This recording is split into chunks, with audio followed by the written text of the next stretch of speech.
जय Hind. Good afternoon.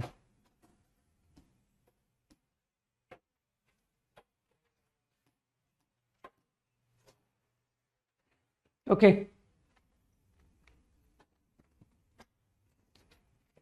31 to 35, 32 का सी and D बच्चों टाइप क्वेश्चंस हैं, मतलब आर एंड एस है ना। यार देख, एस तो तुम कॉस की सीरीज से भी कर सकते थे, है ना, जो फोर्थ पार्ट है। एंगल्स इन एपी का फॉर्मूला तुमको आज भी याद है कि नहीं? ठीक। और अगर तुम मुझसे एक्सपेक्ट करोगे तो फिर मैं तुमको ओरली बताऊंगा। 2k पाई बाई 10 को देख करके फील आ रही है z की पावर 10 इक्वल टू 1 की।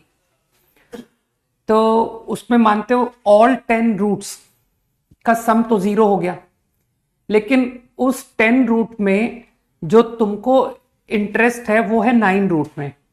तो एक काम कर, मानते हो एक रूट तो रियल 1 होगा, 1 रूट विल बी 1। तो अगर मैं सारे रूट्स का सम लिखूं 1 प्लस, तो एक रूट 1 और बाकी के रूट यही होंगे e की power i 2k pi by 10 और k की वैल्यू 1 से 9। सोचो, and that is equal to 0। तो क्या तुम अब ओरली बोलोगे कि दोनों साइड से रियल पार्ट इक्वेट कर दो? तो 1 प्लस सिग्मा कॉस बन गया real part, and here is 0। तो इसका मतलब है ये जो तुमको सिग्मा कॉस लिखा है ये -1 आ गया। तो your answer is 2। Now R part, R B R तुमने यही बेस्ट सॉल्यूशन है जो मैंने बताया। चलो डिक्टेट करता हूं, इसी इक्वेशन पे जाओ, z की पावर 10 इक्वल टू 1 पे जाओ। इसके काम करो, फैक्टर कर दो z -1 इंटू, अब इंटू मानते हो जो रूट्स आएंगे वो यही आएंगे e की पावर i, मतलब 1 को छोड़ के बाकी के 9 रूट तो यही होंगे ना, e की power i 2k pi by 10 where k take value 1 to 9। हाँ बोलो। अब एक काम करो, z10 -1 और इधर z -1 को इधर डिवाइड करा दो।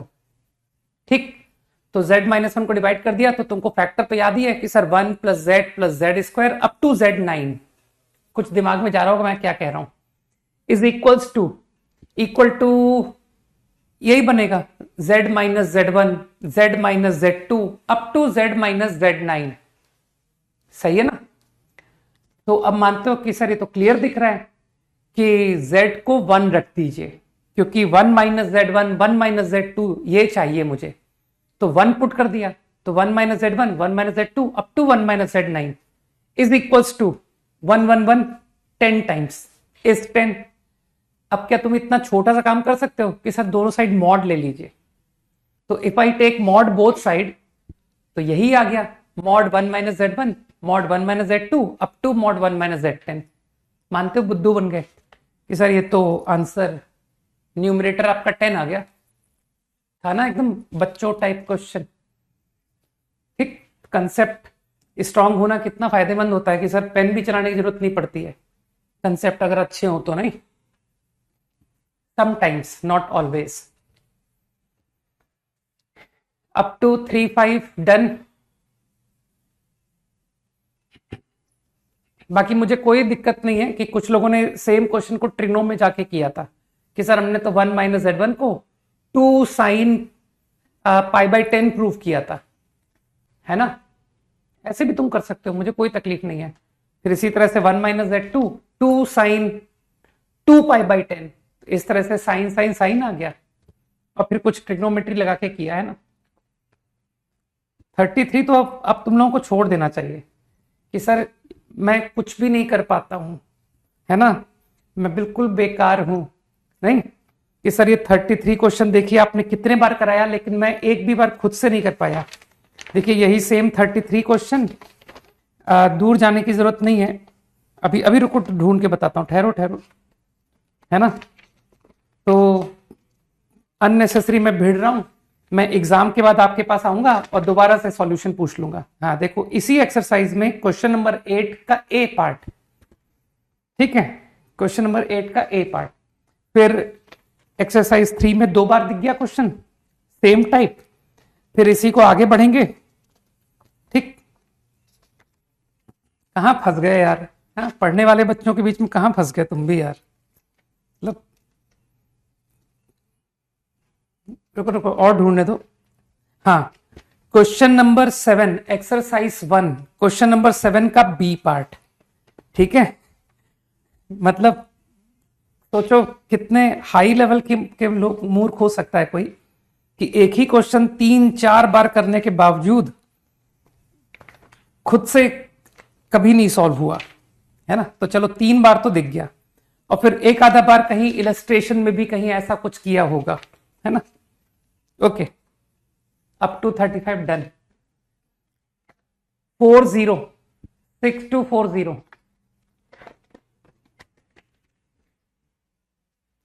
नो, चलो अच्छी बात है, डाउट कम हुए, नहीं कम हुए। 36, चलो तुम लोग को ओरल प्रैक्टिस कराता हूं यार, हटाओ। ठीक, कि सर लोग वन शॉट पे चल रहे हैं, हम लोग ओरल शॉट पे चलते हैं, चलो हटाओ। 36, तो जिसको कॉमन सेंस है वो कहेगा सर इसको a minus i b t upon A square plus B square T square लिखिए। अब आपको z का लोकस चाहिए, लोकस को लोग एच के कहते हैं, तो h plus i k is a plus i b t upon, now h is equal to a upon and k is equal to, है ना। सेम किया हुआ क्वेश्चन तुमने फिर पूछ लिया एक्चुअली, कि अभी अभी बताऊं, यही सेम सवाल हमने कहां कहां किया था। 36, हाँ ये एक्सरसाइज 1 का लास्ट क्वेश्चन है ना, बिल्कुल मिलता हुआ क्वेश्चन था। कहां चला गया, हाँ 25 का b part, almost same idea नहीं। तो एच ए अपॉन और के बी टी अपॉन, बस तो एलिमिनेट टी, तो लोगों ने एच स्क्वायर प्लस के स्क्वायर कर दिया, तो 1 अपॉन ए square plus B square T square. लेकिन जो 1 अपॉन ए square plus B square T square है वो बेचारा तो के बाई ए है, गलत बोल दिया ना। के कितना बोला था मैंने, k equal to b t upon, हाँ, और एच क्या बोला था, h equal to a upon, हाँ तो सही बोला मैंने, एच बाई ए। तो 1 upon A square plus B square T square is h by a. Problem खत्म कि सर लोकस आ गया, एच स्क्वायर प्लस के square is h by a. तो मेरे ख्याल से कुछ लोग कह देंगे कि सर इसको सर्कल कहते हैं, और पता है इसके डायमेट्रिक एंड दिख रहे हैं, सही है ना, एक तो 0 0 और एक 1 बाई ए कॉमा 0। तो सोचो इसका सेंटर कौन होगा, रेडियस कौन होगा।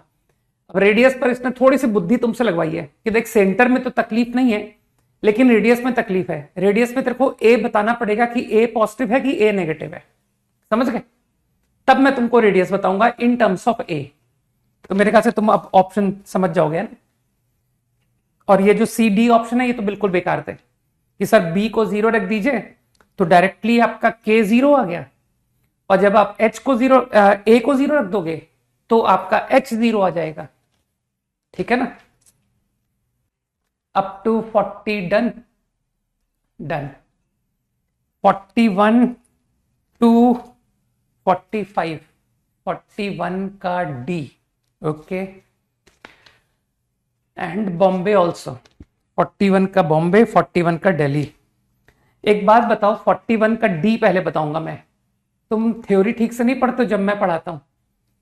किसी को 4 पॉइंट की कौन साइक्लिक कंडीशन याद है कि सर आपने बहुत अच्छे से पढ़ाई थी, और उस वक्त आपने एक नोट बोला था कि जो कंडीशन कौन साइक्लिक की आई थी, a b into c d upon a d into b c is real, तब आपने साफ कहा था कि ये कोलिनियरिटी भी हो सकता है और कौन साइक्लिक भी हो सकता है। ये जो कंडीशन हम लिख रहे हैं ये अगर 4 पॉइंट कोलिनियर हुआ तब भी ट्रू आएगा, और अगर 4 पॉइंट सर्कल पर हुआ तब भी ट्रू आएगा। तो इसलिए इसने जो कॉन्फिडेंट होके लिखा है ना कि आर्ग्यूमेंट पाई, आर्ग्यूमेंट पाई का मतलब समझते हो, नंबर प्योरली रियल, ठीक। तो इससे कोई जरूरी नहीं है कि ये चारों पॉइंट स्ट्रेट लाइन के हों, they can also lie on circle. तो इस वजह से ये गलत हो गया, क्योंकि इसने कॉन्फिडेंट होके लिखा था कि ये तो लाइन पर है, ठीक है ना। बी ऑप्शन, बी ऑप्शन तो बहुत दिन हो गए ना कैलकुलस पढ़े हुए।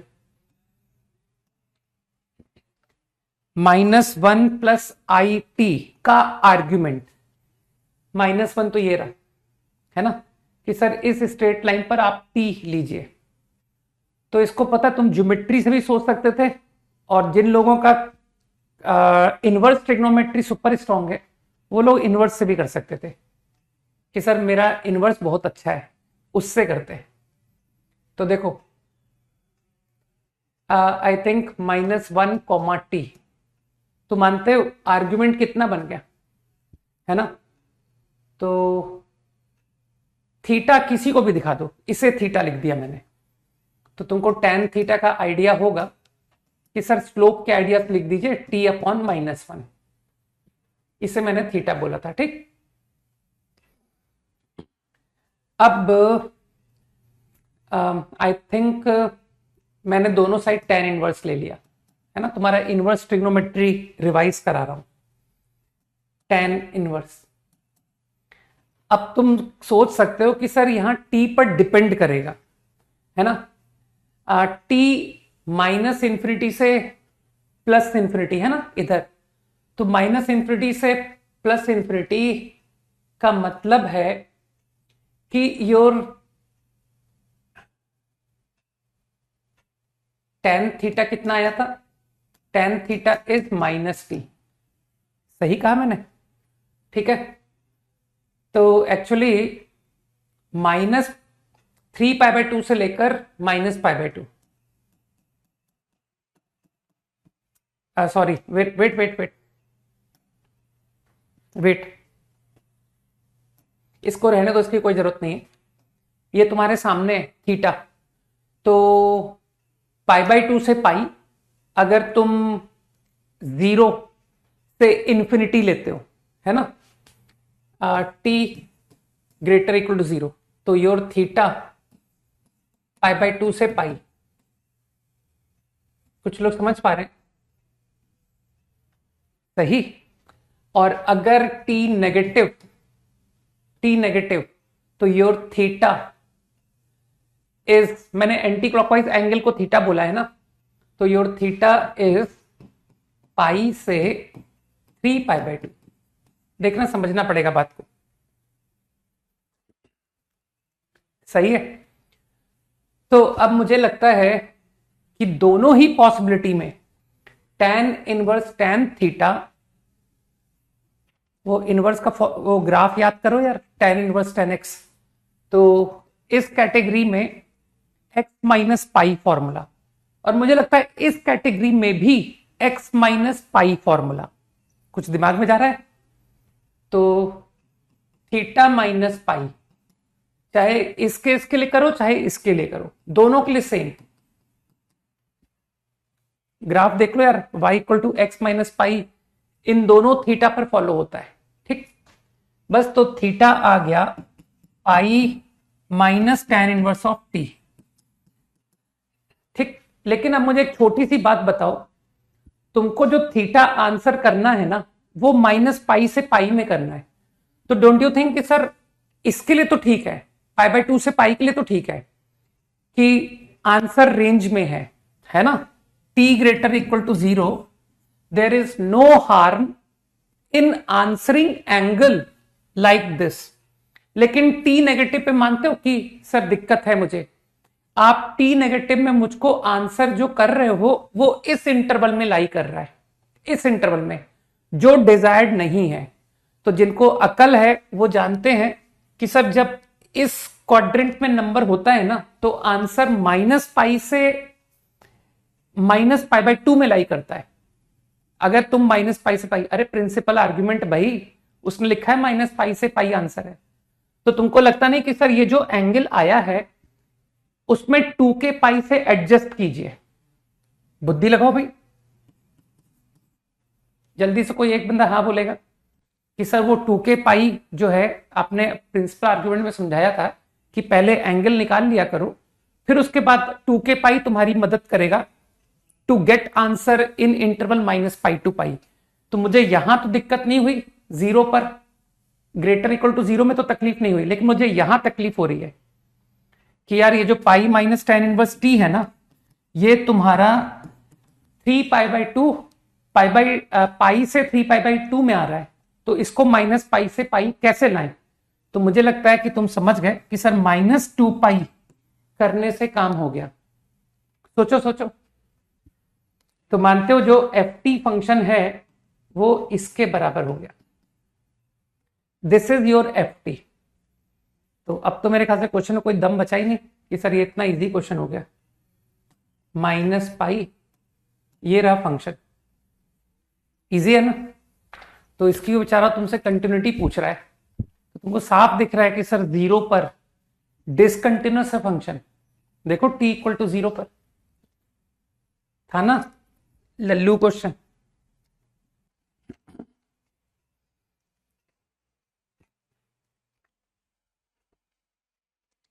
Up to 45।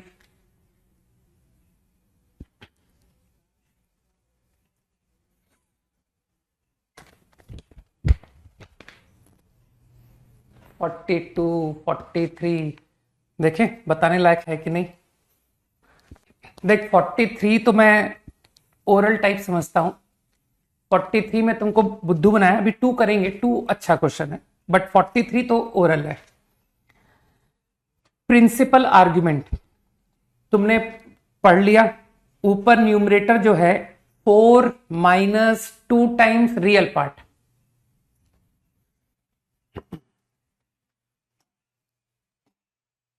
अब एंड में आकर बताने वाले लोग कैसे आ जाते हैं यार कि केवल t इक्वल टू 0 पर कंटिन्यूटी चेक करनी होगी, है ना।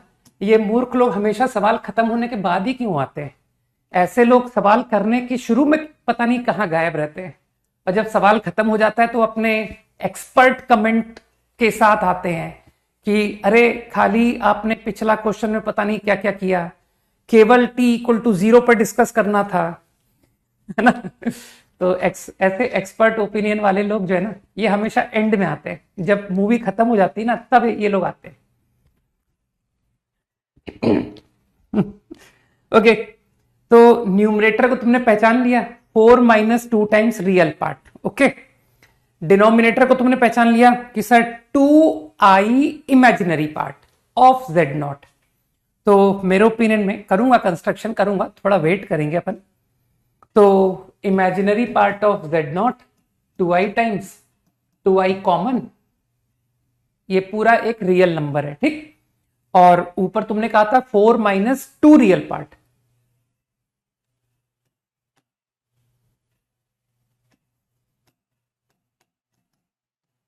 टू कॉमन, ठीक। और नीचे से तुमने 2i कॉमन निकाला है ना, तो 2 और 2i, तो कितना हो गया -i। यहां तक की सारी बात ठीक। अब तुम तो डायग्राम वाले बच्चे हो कि सर हम तो बगैर डायग्राम के सवाल सोचना ही शुरू नहीं किया कि z0 है कौन। 2, -1, नहीं गलत बोल दिया क्या? हाँ सही बोला, 2, -1 सेंटर एंड रेडियस √5। तो रेडियस √5 तो तुम समझ गए कि सर ओरिजिन से पास कर गया, है ना। बाकी तुम अपनी वो हैबिट कंटिन्यू करो कि √5 हॉरिजॉन्टल वर्टिकल, इस तरह से सर्किल ड्रॉ हो गया, ठीक, थ्रू ओरिजिन। अब तुम्हारा इंटरेस्ट किस बात में है? ये आउटसाइड हो गया, ठीक है, सर्किल का आउटसाइड। अब z0 मुझे ऐसा नंबर चाहिए जिसका 1/z0 - 1 mod should be maximum. तो क्या मैं डिनोमिनेटर को मिनिमम बोलूं कि सर z0 - 1 मॉड को मिन कराइए?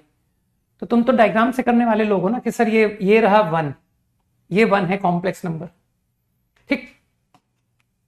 चलो देखने में अच्छा नहीं लग रहा कि सर थोड़ा आपने कम अच्छा बनाया, ये 2 है तो कम से कम देखने में मिड पॉइंट लगे, तो ये है चलो 1, ठीक। तो जो समझदार लोग हैं कि सर्किल के बाहर पॉइंट्स हैं, ऑन द सर्किल पॉइंट है, तो बताओ कौन सा ऐसा पॉइंट है जो लीस्ट डिस्टेंस पर होगा फ्रॉम 1? तो अकल तो है ही तुमको कि सर ये होगा वो कॉम्प्लेक्स नंबर जो कि 1 से लीस्ट डिस्टेंस पर होगा। तो this is going to be Z0। ठीक, 0,0 जीरो तो नंबर आएंगे, ठीक है, जीरो वैल्यू थोड़ी थी उसकी, वो तो मार्क्स थे एक्चुअली, कि सर ये है Z0 whose mod Z0 -1 is least, तो आपका 1/max हो गया। ठीक, अब मैं कुछ भी कैलकुलेशन नहीं कर रहा, मैं ये कह रहा हूं क्या तुमको यहां डायग्राम से साफ दिख रहा है कि जो रियल पार्ट है Z0 का वो 2 से छोटा है। डायरेक्टली ओरल ऑब्जर्व हो रहा है कि सर ये 2 से छोटा है, इसका मतलब है ये वैल्यू पॉजिटिव। इसी तरह से इमेजिनरी पार्ट ऑफ Z0, क्या तुमको साफ दिखाई दे रहा है कि सर ये इमेजिनरी पार्ट ऑफ Z0 जो है वो भी पॉजिटिव है। तो इसका मतलब तुमको बुद्धू बना दिया गया, ये पूरा नंबर एक पॉजिटिव रियल है। तो बताओ minus some k times i where k is negative real का आर्ग्यूमेंट कितना हुआ, प्रिंसिपल आर्ग्यूमेंट -π/2। ठीक है ना, तो ऐसे मूर्ख बना रहा है जे बस कि भाई ये तो लोग देख के ही छोड़ देंगे, इतना भयानक पता नहीं क्या क्या हो रहा है, करने को कुछ था ही नहीं। 42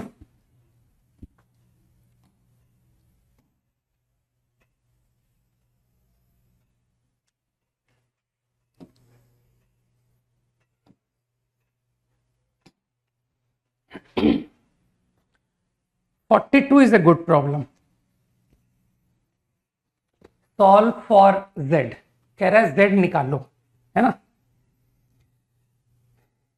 सेट ऑफ सॉल्यूशंस कह रहा है ना यार, capital S is set of solution. तुम लोग को कहीं से ये बात अखर नहीं रही कि सर एक इक्वेशन 2 अननोन। सोचो सोचो,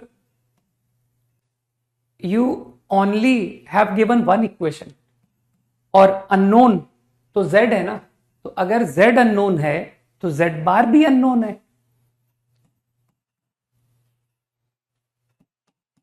तो तुम लोगों ने 10th क्लास पढ़ा है तुम लोगों ने, हाँ 10th क्लास में एंटर होते ही 2 इक्वेशन 2 अननोन सिखाते हैं सॉल्व, है ना। तो कुछ लोग समझ गए कि सर एक इक्वेशन इसने दी है, एक इक्वेशन मैं खुद से लाऊंगा, ठीक है ना। तो इसी इक्वेशन का कॉन्जुगेट ले लो, बिल्कुल ठीक कह रहे हो दीप्तम। तो if I take conjugate I get something like this. ठीक, अब तुम कहोगे कि सर अब Z सॉल्व कर लीजिए, ठीक है। तो go to your 10th standard, तो जो 10th में सिखाता है कि Z बार को कैंसिल कराओ, है ना, x सॉल्व करना है तो y को कैंसिल करा दो। तो फर्स्ट इक्वेशन इंटू S बार, है ना, फर्स्ट इंटू S बार और second into T, second into T and subtract.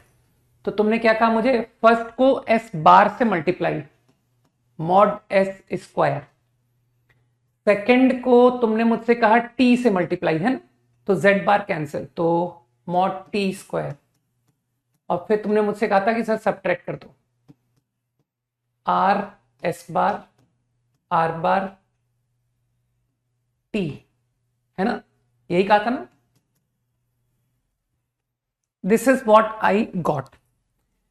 अब मानते हो कि सर अगर ये कोएफिशिएंट नॉन जीरो हुआ, अगर ये नॉन जीरो है तो you will get a unique answer,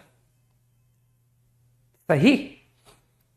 तो एक स्टेटमेंट तो शायद इसी पर रखा हुआ है ना कि if mod S not equal to mod T, तो देखो तो मैंने Z निकाल के ही दे दिया कि Z बराबर दिस अपॉन दिस। ठीक, तो एक आंसर तो चलो सही करके आए हम लोग, है ना, 1 और मोर में। अब चलो बात करते हैं कि अगर ये 0 हुआ तो क्या, इफ दिस हैपन, तो मानते हो you will have no solution या फिर इनफाइनाइट। तो अगर तुम चाहते हो कि नो सॉल्यूशन ना हो, इनफाइनाइट सॉल्यूशन अगर चाहते हो, ऑप्शन पढ़ो यार, किस पर ऑप्शन बनाया इसने, इसने नो सॉल्यूशन के ऊपर ऑप्शन बनाया ही नहीं, तो तुमको इनफाइनाइट में इंटरेस्ट है ना, तो मानते हो अगर ये ट्रू है तो क्या इसे भी जीरो कराएं कि सर इसे भी जीरो बना दीजिए? बुद्धि लगाओ। तो फॉर इनफाइनाइट सॉल्यूशन ये ट्रू होना पड़ेगा, ठीक। तो मेरे ख्याल से अब वो इनफाइनाइट सॉल्यूशन की थोड़ा डीप जा रहा है, ठीक है ना। तो पहली बात तो ये कि तुम बी स्टेटमेंट समझ गए कि सर इसका बी स्टेटमेंट गलत है, क्योंकि मॉड एस बराबर मॉड पी है, तो कोई जरूरी थोड़ी कि इनफाइनाइट सॉल्यूशन होंगे। अगर ये क्वांटिटी नॉट इक्वल हुआ तो नो सॉल्यूशन, और अगर ये क्वांटिटी इक्वल हुआ तो इनफाइनाइट सॉल्यूशन। इतनी बात समझे कि नहीं समझे? जल्दी से हाँ बोल दो। सही, यस।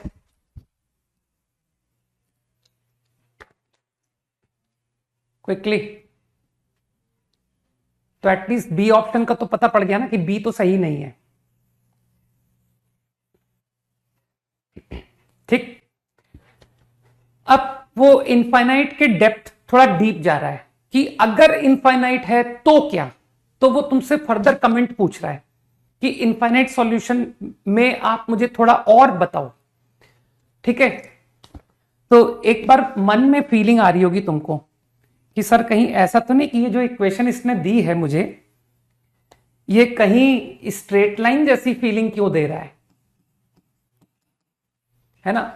भाई जिनकी मैथ्स अच्छी होती है उनके ऑब्जर्वेशन अपने आप बनने लगते हैं, भगवान उनमें एक पावर देता चला जाता है, ठीक है, कि यार ये ना ये सवाल सॉल्व कर लेता है, तो उनकी सोच जो है ना वो ब्रॉड होती चली जाती है। वो सोचते हैं कि यार ये ऐसा लग रहा है कि ये शायद स्ट्रेट लाइन हो जाएगा, तो भगवान उनकी बात को ट्रू कर देते, कहते हैं चलो तुमने जो सोचा ना वो सच है, समझ गए।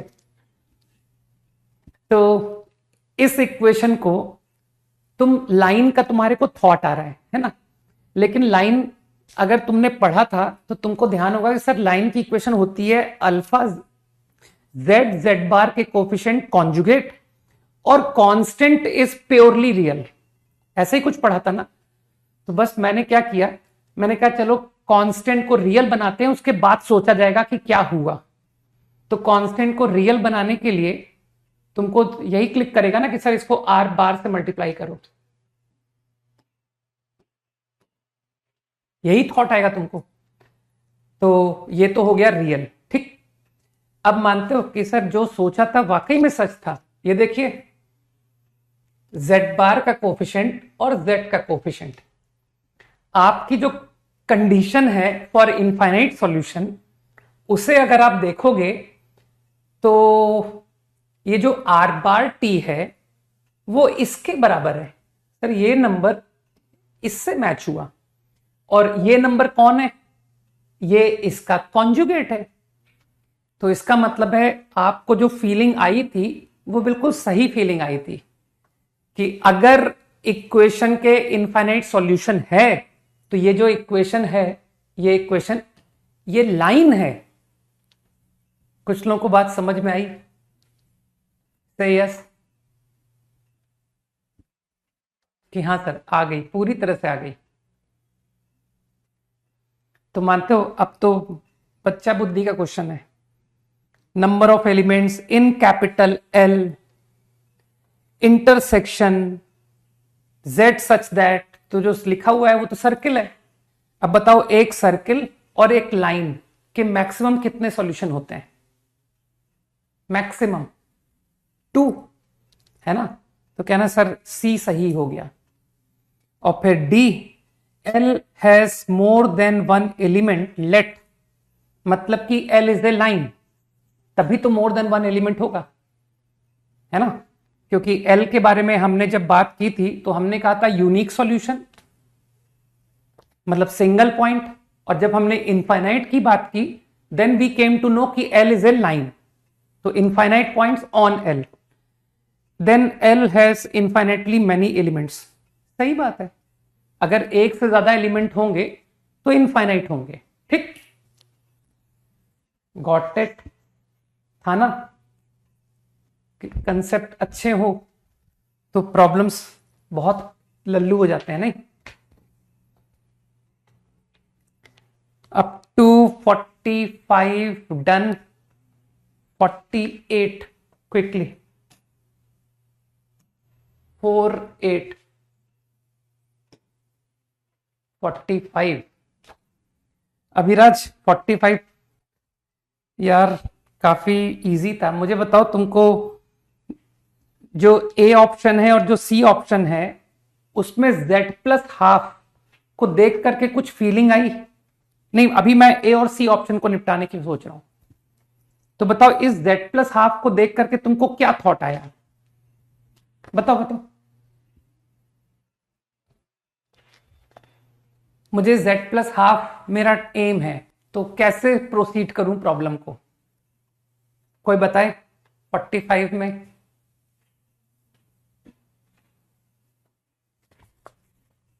Perfect square, good.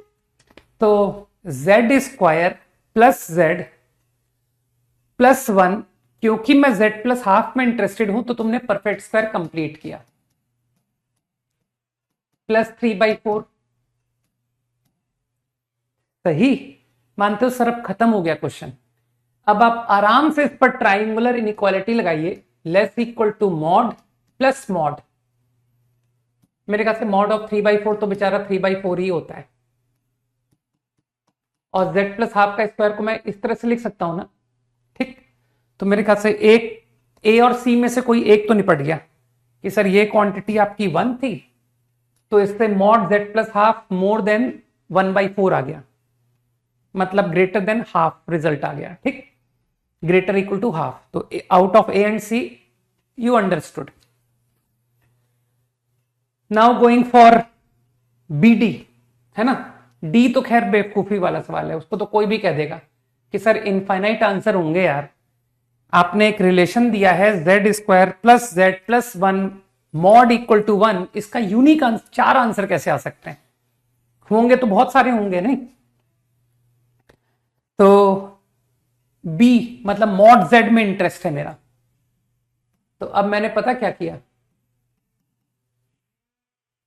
अब मुझको z को सिंगल रखना था, तो मैंने थोड़ा सा, तुम तो जानते हो कि मैं ट्राइंगुलर इनइक्वालिटी 2 पर है ना, ग्रेटर इक्वल टू लगाया। डिफरेंस कि सर डिफरेंस का mod 1 complex 1 complex, mod z square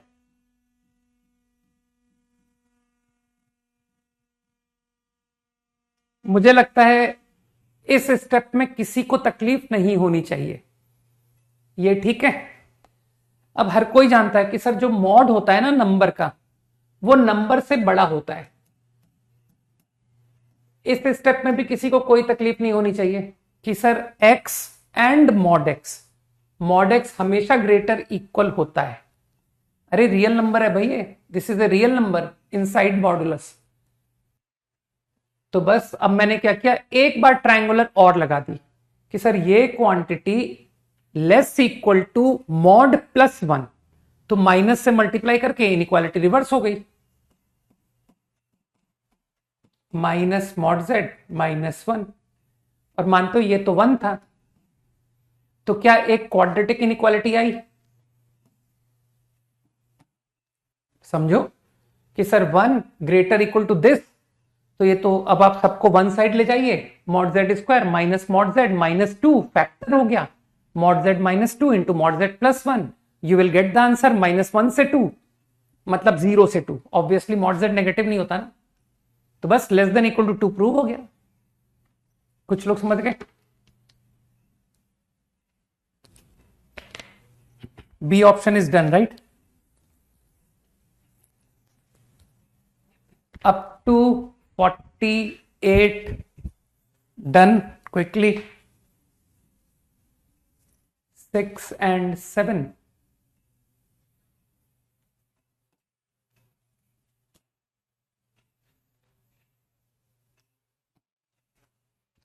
six अच्छा क्वेश्चन था यार, 7 तो बिल्कुल लल्लू क्वेश्चन था। 7 ओरली बताऊं, है ना, 7 कुछ भी करने लायक है ही नहीं, तुम विजुलाइज करना, वो तुमको बुद्धू बना रहा है। एक नंबर है e⁻i θ1, फिर अगला नंबर है θ1 प्लस θ2, फिर अगला है 1 + 2 + 3। तो तुम एटलीस्ट इतना तो समझ ही जाओगे कि सर सेंटर ओरिजिन रेडियस 1 पर आपके कॉम्प्लेक्स नंबर लाई कर रहे हैं। ये है θ1, ये है θ1 + θ2, मतलब बिटवीन एंगल θ2। फिर ऐसे ही एंगल बढ़ता चला जा रहा है 1 + 2 + 3।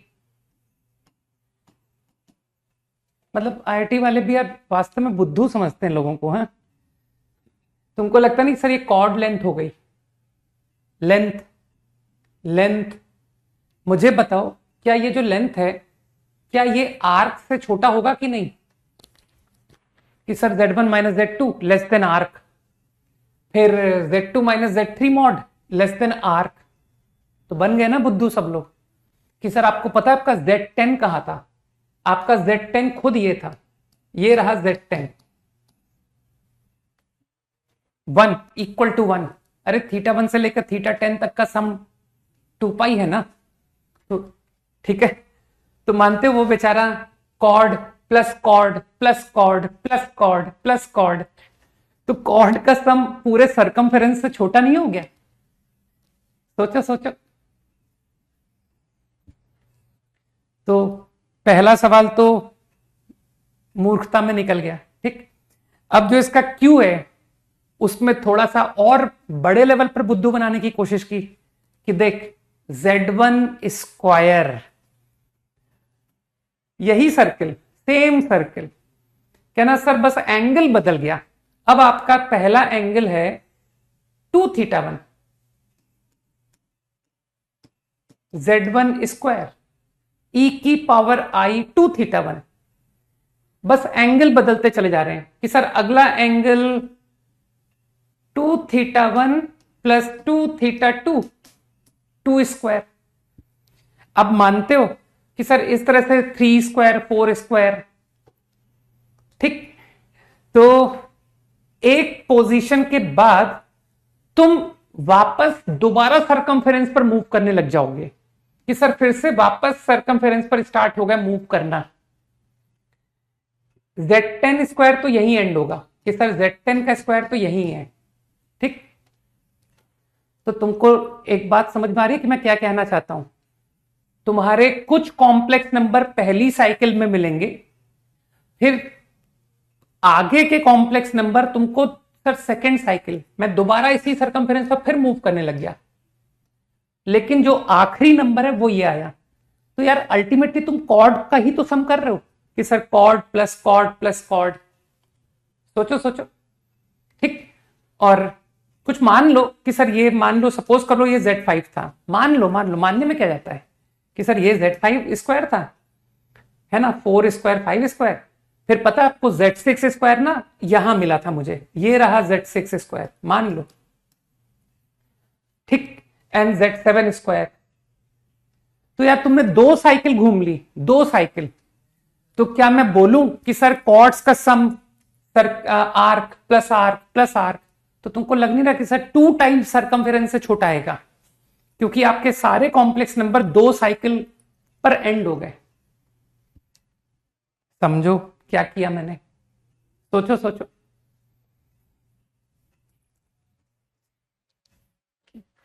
यस का वेट कर रहा हूं, जल्दी से यस लिखो कि हां सर समझ में आ गई बात। ठीक है, कि ये कॉर्ड कॉर्ड कॉर्ड बन रही थी, उसके बाद में कॉर्ड दोबारा से ओवरलैप होने लग गई। ठीक है ना, राइट? तो एक तरह से तुम 2 सर्कल्स की तरह इमेजिन कर लो ना यार, लेकिन दोनों सेम ही सर्कल है। तो सरकमफेरेंस प्लस सरकमफेरेंस, ठीक है ना, 2 बार सरकमफेरेंस, तो दोनों सही है ऑप्शन। था ना बिल्कुल easy visualisation.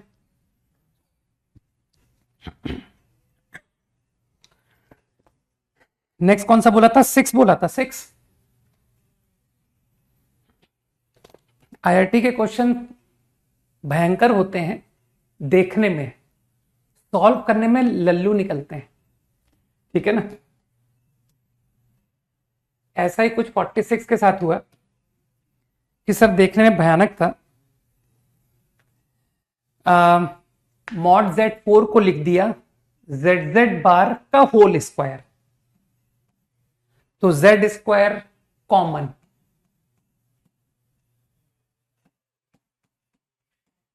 Z Z bar का होल स्क्वायर, समझो भाई, अरे mod Z square Z Z bar होता है ना।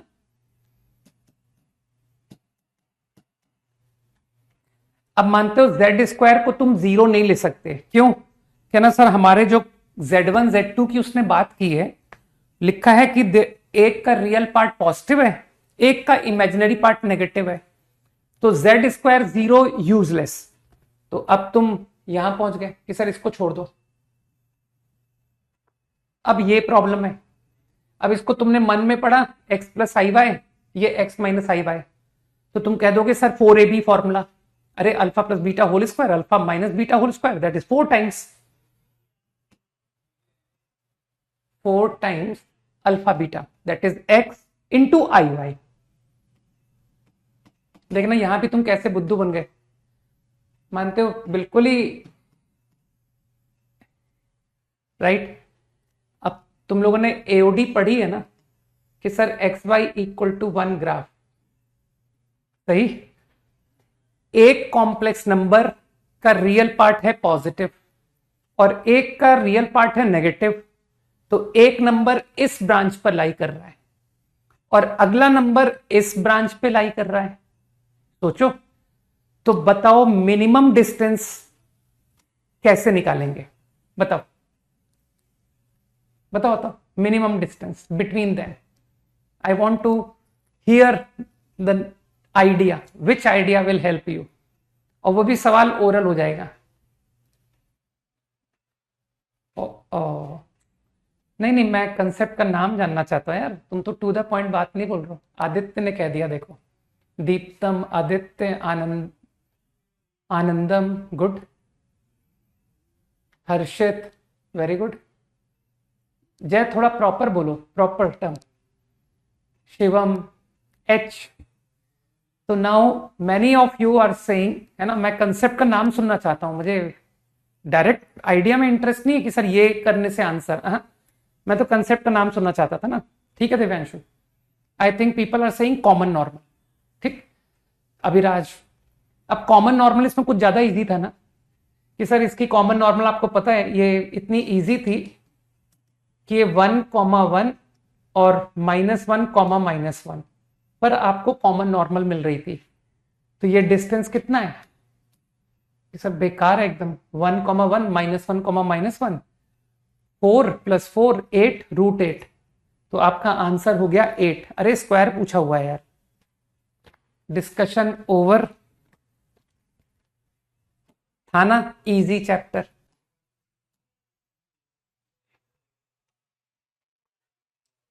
I think got the point, समझ आ गया सभी को, है ना? यहां सर एकदम 100% क्लियर।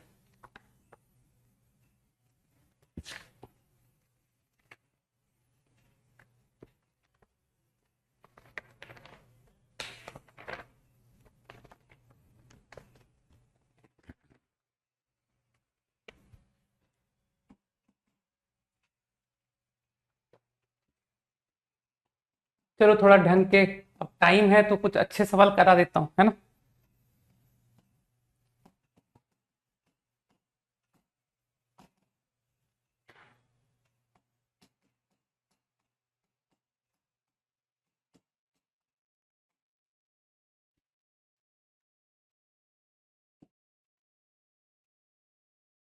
एक सेकंड ठहरो, वेट वेट वेट, इस तरह के क्वेश्चन आने के चांसेस थोड़े कम हैं।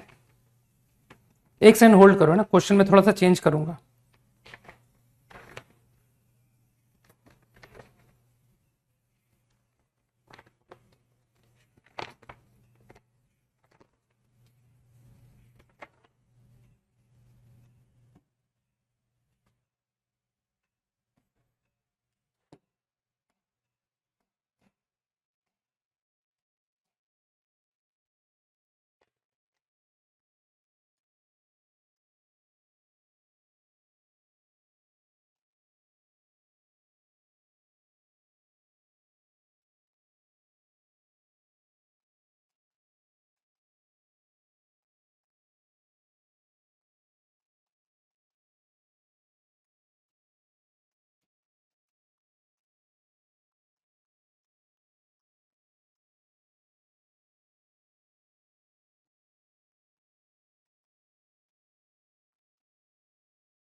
करो,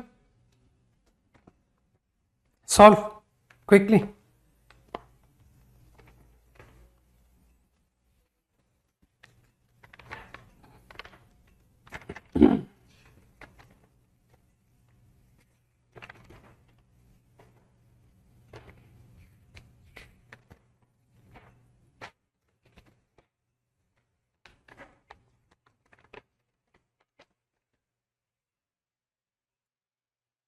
अर्गन प्लेन में you have to locate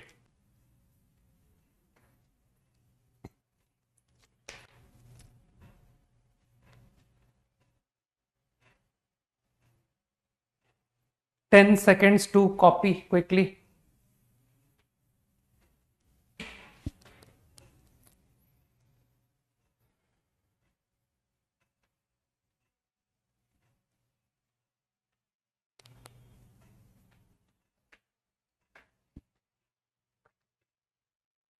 copied करो, ट्राई करो।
आ जाए तो बता देना, ठीक है।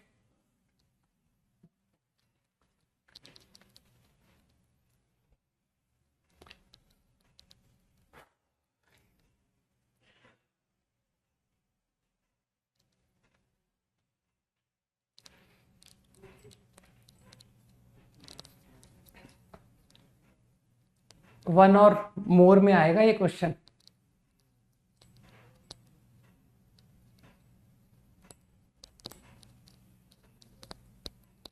लोकस के बाद क्या लिखा है? Locus of Z, find locus of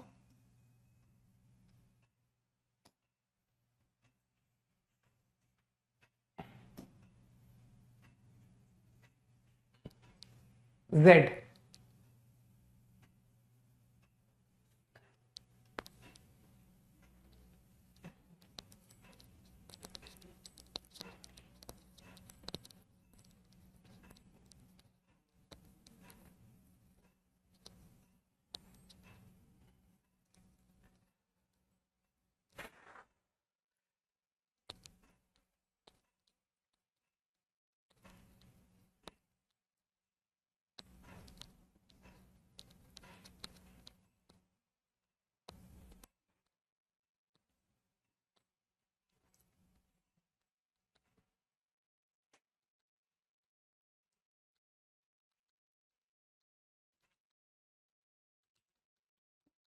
इसके कितने आंसर्स आएंगे? How many possible locus?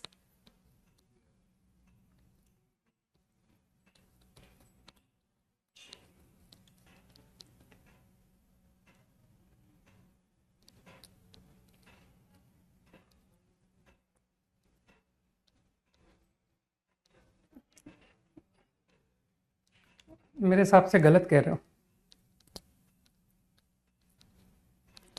नहीं नहीं, पॉइंट की पोजीशन तो इनफाइनाइट होगी, लेकिन मैं वो वेल नोन कर्व्स आते हैं, मैं उन कर्व्स के पूछ रहा हूं कि कितने कर्व्स आंसर आएंगे। हाँ, अभिराज ठीक कह रहा है।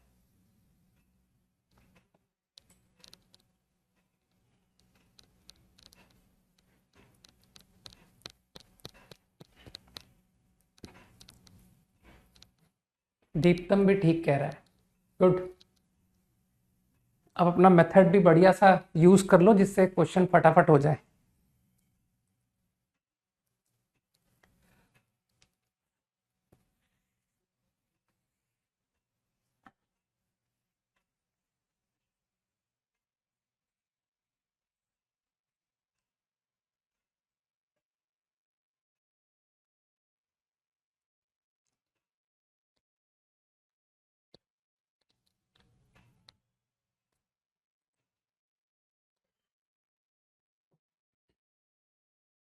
मुझे लगता है जो समझदार लोग हैं वो बोलेंगे सर इसमें 3 केस बनेंगे। हाँ, पाइथागोरस थ्योरम। ठीक। दीप्तम, पाइथागोरस से तुमको बेहतर सॉल्यूशन बताता हूं। ठीक है, वैसे तो तुमको भी ये सॉल्यूशन पकड़ना चाहिए था, बाकी जो तुम कह रहे हो वो सही है। ठीक, उससे बेहतर तुम कंडीशन ऑफ परपेंडिकुलैरिटी से जा सकते थे कि सर 3 केस में बात करते हैं, एक बार राइट एंगल्ड एट जेड, एक बार right angled at Z square, और एक बार right angled at Z cube. कुछ समझ में आया? तो perpendicularity will be much better option. तुमको आज भी याद होगा, है ना, प्योरली इमेजिनरी, कि हाँ सर पढ़ा था। ठीक, बस अब मेरे ख्याल से इस नंबर पर थोड़ा वर्क कर लो। अरे ये 3 कैसे लिख दिया यार, क्यूब। ठीक, तो ये रिड्यूस हो रहा है, Z square minus 1 only Z plus 1। देखना इतना रिड्यूस हो गया क्या ये? जल्दी से हाँ बोलो सर, ये कॉम्प्लेक्स नंबर इतना सा रह गया। सही कहा ना मैंने? तो इस केस का लोकस कितना निकला कि यार ये तो इक्वल टू सम आई के, बराबर आई के। तो तुमको लगता नहीं सर ये तो स्ट्रेट लाइन है, -1 प्लस आई के, तो your locus is a straight line x equal to -1। सही। लेकिन अब इसमें थोड़ा सा अपन दिमाग लगाते रहें कि यू कैन नॉट टेक -1, क्योंकि अगर आपने z को -1 के बराबर लिया तो ये -1, ये भी -1, तो यार ट्राइंगल ही नहीं बनेगा सर। -1 एंड 1 और तीसरा भी -1, तो क्या ये 3 कॉम्प्लेक्स नंबर ट्राइंगल बना के देंगे? नहीं। तो your answer is straight line excluding this point. ये पॉइंट लोकस का पार्ट नहीं होगा। समझ गए? अब नेक्स्ट टाइम आई सेड कि right angle at Z square, कुछ लोग मेरी बात समझ पा रहे होंगे ना? तो right angle at Z square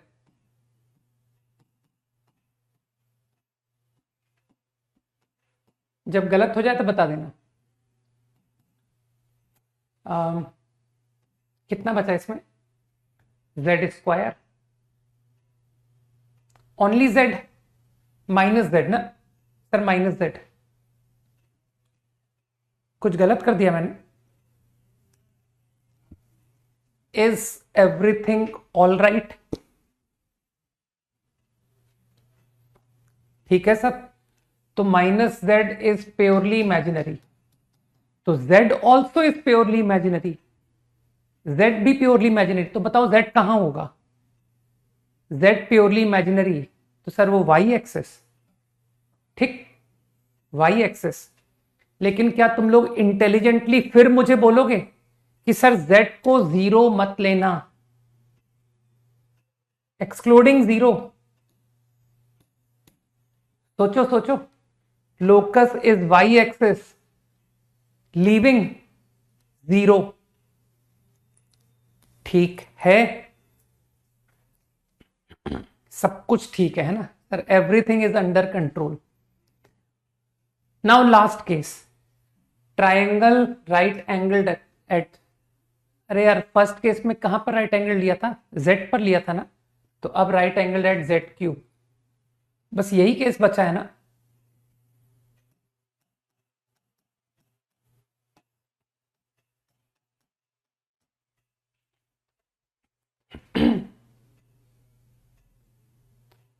उल्टा भी लिख दूंगा तो कोई दिक्कत थोड़ी है कि सर उल्टा कर लीजिए, थोड़ी एक ही बात है नहीं। तो क्या बचा यही केस बचा है ना, बाकी के दो मैंने z राइट एंगल ले लिया था ना, तो z क्यूब पर राइट एंगल्ड कितना बचा? Upon z, 1 minus z, 1 plus z, fine. अब यहां पर तुम इजी कर सकते हो कि सर प्योर इमेजिनरी है ना, तो 1 by z plus 1 is I के, ठीक है ना। तो what is z? -1 plus i के, -1, उल्टा कर दिया ना,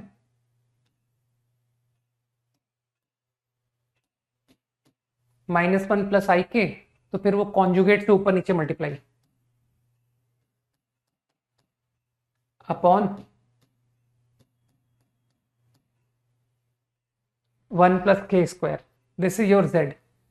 तो तुम तो लोकस से करते हो ना क्वेश्चन, लोकस, तो मेरे ख्याल से लोकस से h प्लस आई के, कि सर ये तो आईआईटी में भी पूछा सवाल, अभी तो जेई एडवांस में किया था, तो h बराबर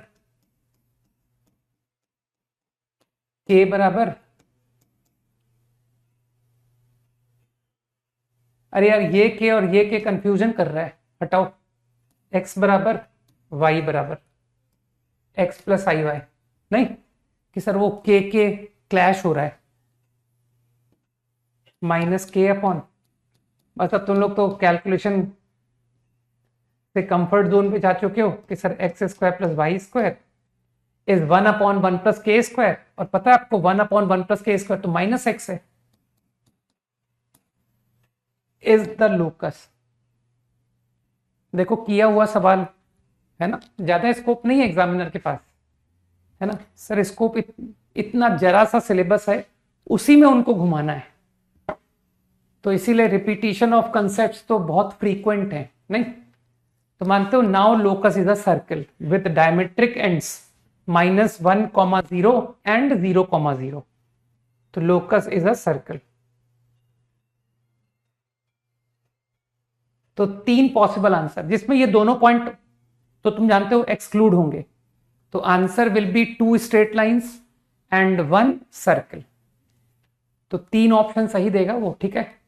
correct answer is A, C and D, okay.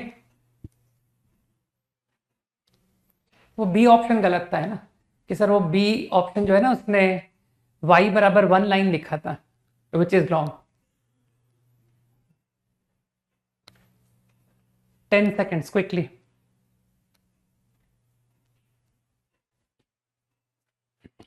बाकी पाइथागोरस से करो, उससे भी तुम अल्टीमेटली इसी तरह की मैनिपुलेशन पे आके एंड हो जाओगे कि हाँ सर उससे भी हो गया था, A square plus B square equal to C square लगाओ, उससे भी हो जाता है,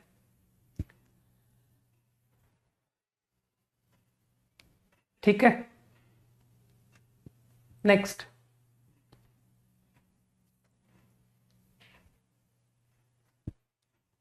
तुम लोग को लगता नहीं कि सर हमने एडवांस की पूरी शीट कर ली, इतने एक्सरसाइज 1 2 3 4 कहीं तुम लोगों को बहुत ज्यादा चैलेंज थोड़ी लगा होगा कि ठीक है कुछ अच्छे आइडियाज देखने को मिले, है ना।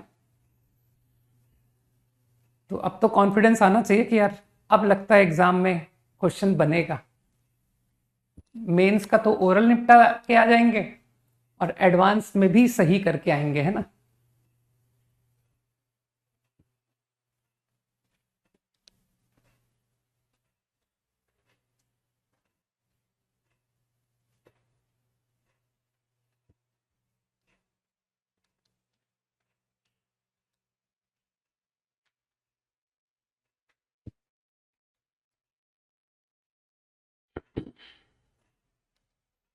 जो दिवाली में लेक्चर दिए थे कॉम्प्लेक्स ही तो दिया था,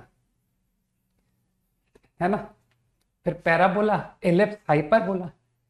तो अगला डिस्कशन जो अगली क्लास का है तुमको शायद मालूम नहीं है कि जो अपनी मंडे की क्लास है उसका होमवर्क है पैराबोला एक्सरसाइज 3 कंप्लीट।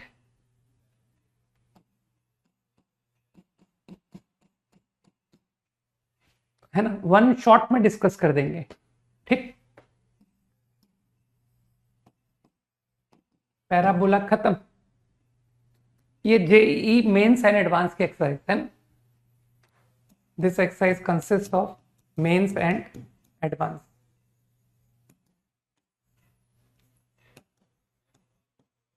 भाई वीकेंड है ना, तो वीकेंड में तुम्हारे पास समय है, तुम पूरी कर लाओगे। नहीं, पहले मैं जो प्रॉमिस किया था पहले वही करूंगा पूरा। पहले मैं 3 पूरी डिस्कस करूंगा बस। पहले सबका 3 एक एक राउंड निकाल दूंगा, पैराबोला, एलिप्स, हाइपरबोला। फिर लौट के 2 पर आऊंगा, ठीक। चिंता मत करना, ट्यूसडे के लिए बहुत हैवी होमवर्क नहीं दूंगा, राइट। मुझे आज भी याद है कि 2 चैप्टर पेंडिंग है, स्टैटिस्टिक्स एंड रिलेशंस, ठीक।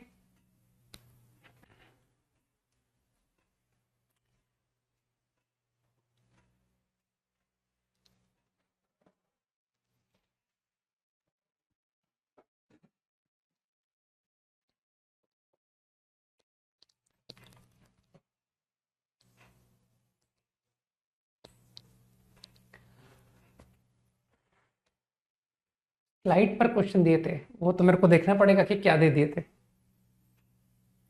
चलो अभी जो दे रहा हूं वो तो करो पहले।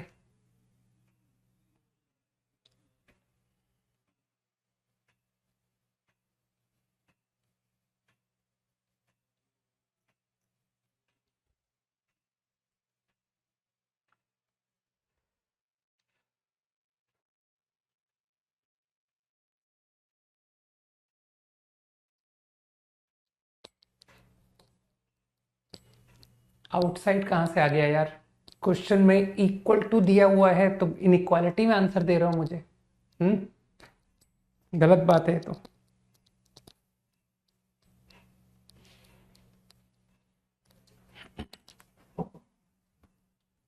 एक सेकेंड।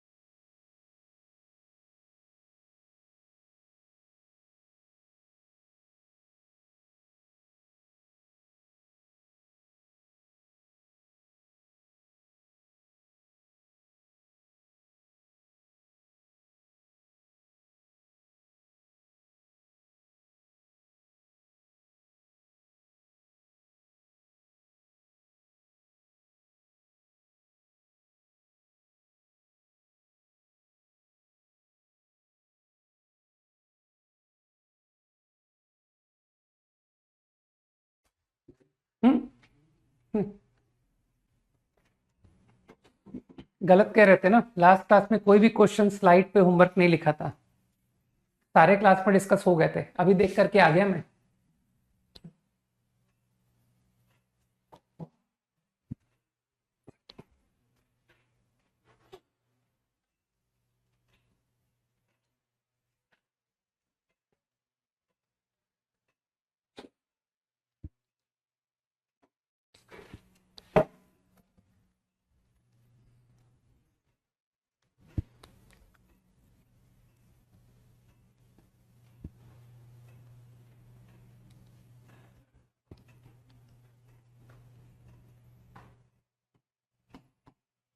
हाइपरबोला में कुछ होमवर्क कुछ नहीं करना है, सिर्फ हाइपरबोला के लेक्चर देखने थे, बस खत्म, सिर्फ लेक्चर देखने थे।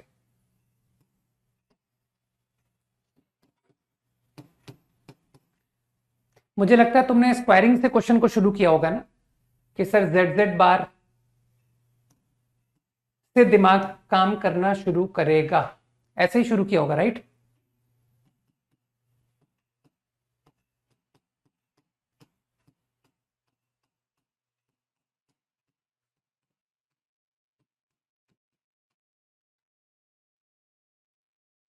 मॉड जेड की पावर 4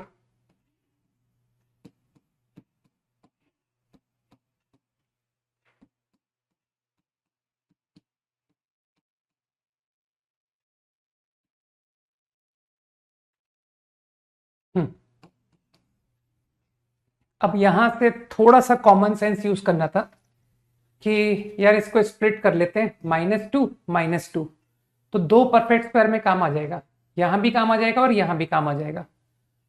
तो समझना पड़ेगा क्या हुआ, मॉड जेड स्क्वायर -1 का whole square -2 mod Z square and remaining -2 I utilise here.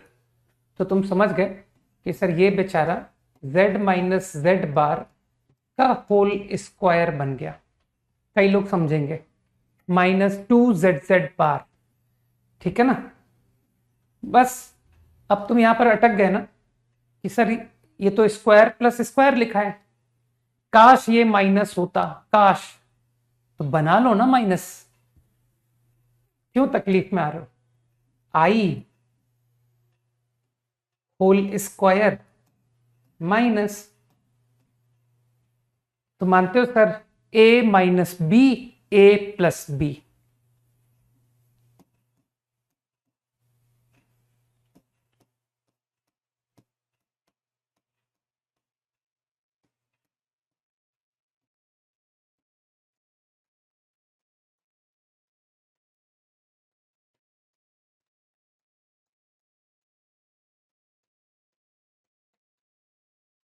मेरे ख्याल से अब कुछ लोग समझ गए कि सर वो सर्कल्स आपने पढ़ाया था ना, ये वो है।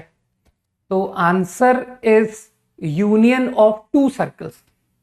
जो लोकस है तो ये भी 1 और मोर में आएगा, है ना, कि locus will be, locus can be A option, circle with centre, circle with radius, और अगले में सेंटर रेडियस चेंज कर देगा। देखो ना, दो सर्किल आ रहे हैं, और एक ऑप्शन में पता ये भी बनाएगा कि यूनियन ऑफ 2 सर्कल्स, और डी ऑप्शन पता क्या बनाएगा, union of 2 circles which are orthogonal. तो ये जो 2 सर्किल आ रहे हैं ना, ये दोनों ऑर्थोगोनल भी आ रहे हैं। चाहो तो तुम C1 C2 स्क्वायर बराबर R1 square plus R2 square check कर सकते हो कि हाँ सर बिल्कुल ये दोनों सर्कल्स ऑर्थोगोनल भी थे, है ना। मुझे लगता है मैंने पढ़ाया है लोगों को कि सर्किल की इक्वेशन अगर तुम्हारे सामने है in z Z bar form, तो how to identify centre and radius, है ना। कुछ लोगों को मैंने बताया था, सबको नहीं बताया होगा, कुछ को बताया था, ठीक।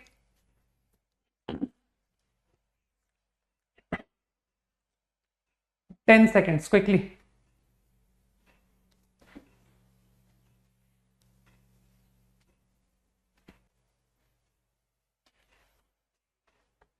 ज्यादा पढ़ाई कर ली सम्यक, है ना। सेंटर इज -1/z, मतलब जो सेंटर है वो वेरिएबल पॉइंट होने लग गया। डेफिनेशन 9th क्लास की डेफिनेशन ही भूल गए। पॉइंट जिसका फिक्स पॉइंट से distance 1/z is a fix point, right, है ना।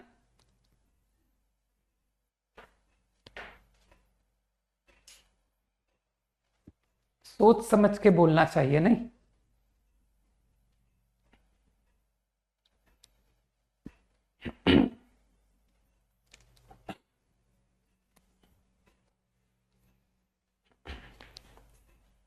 डन।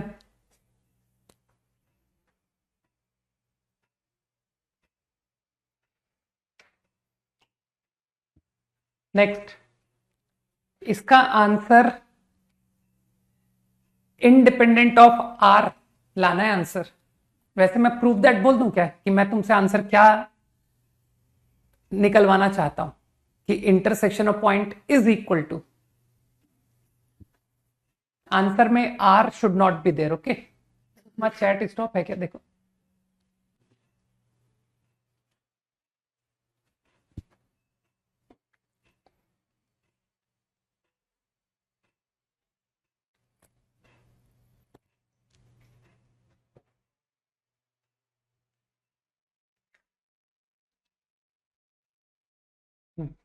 ठीक, अगला करो, अगला।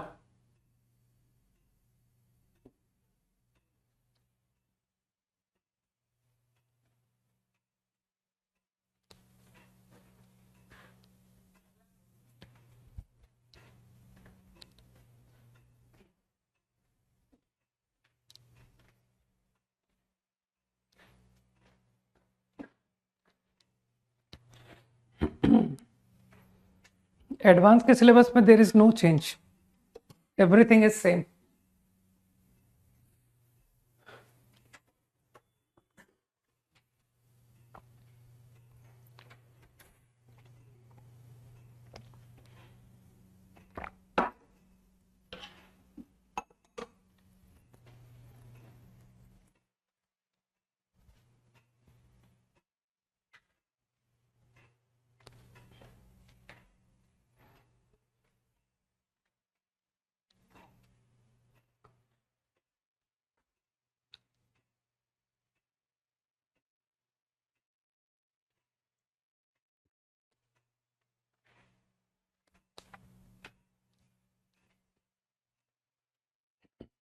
बिल्कुल है, जो पढ़ा है तुमको कंप्लीट रखना है, ठीक है ना।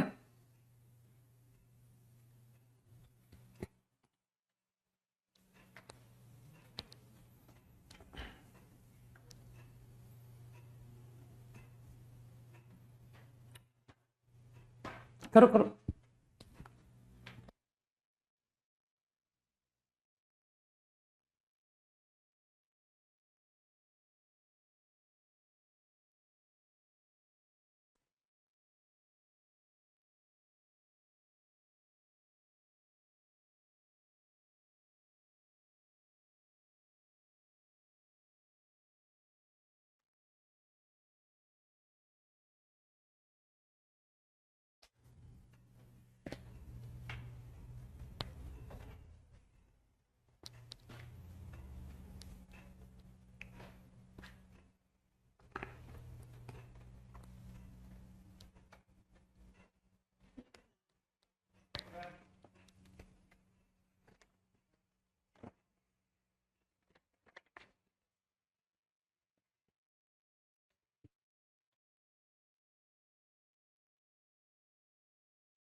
सही है, आनंदम।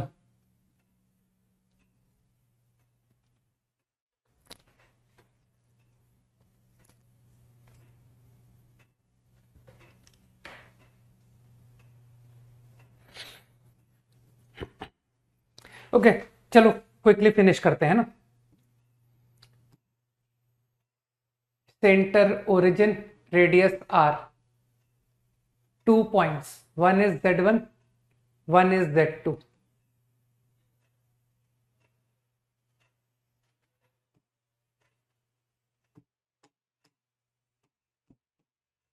आई थिंक टेंजेंसी पर 90 जरूर दिखाते होगा ना कि सर 90, इससे टेंजेंट की फील आती है।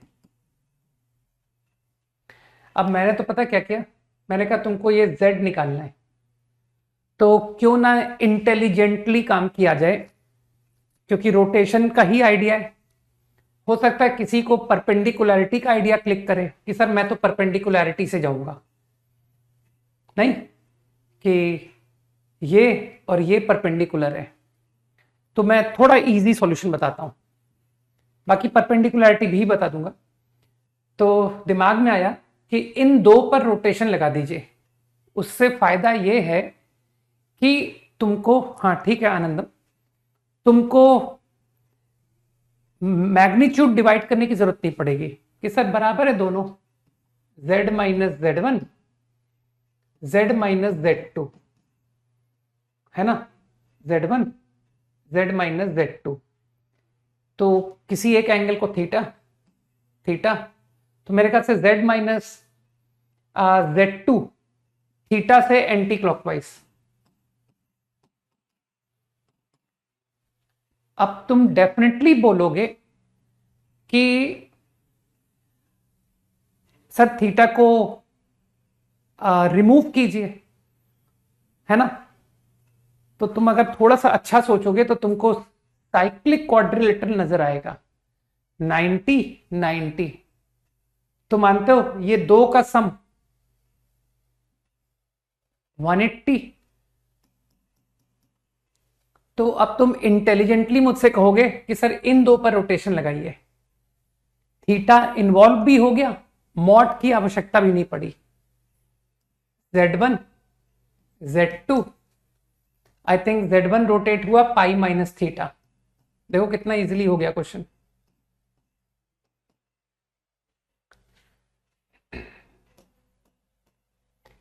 e की power minus I theta minus 1 is z2।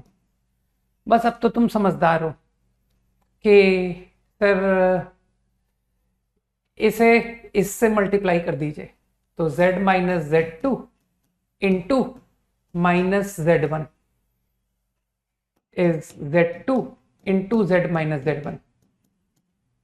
तो आफ्टर सिंप्लीफाइंग तुम्हारा आंसर इतना सिंपल आ जाता है।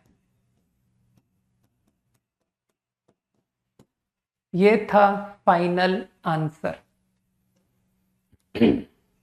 बाकी जो लोग परपेंडिकुलरिटी से गए हैं, बस उनको थोड़ी सी कैलकुलेशन हल्की सी ज्यादा पड़ेगी कि z minus z one upon z1 is purely imaginary.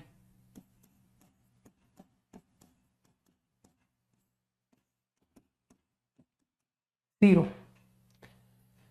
तो दे विल नाउ से कि सर इसको थोड़ा रिड्यूस कर दीजिए, z upon Z one, z bar upon Z one bar is 2।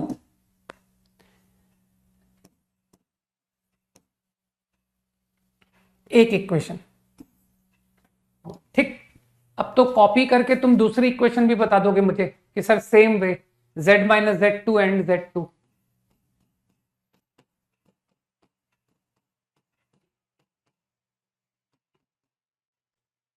अब तुम्हारा टारगेट है z बार को एलिमिनेट करना, तो मल्टीप्लाई कर दो 1 अपॉन z2 बार और इसे 1 अपॉन z1 बार और सब्ट्रैक्ट कर दो। तो z, इसे तुमने किया था 1 अपॉन z2 बार से, है ना, और इसे किया था z1 बार से।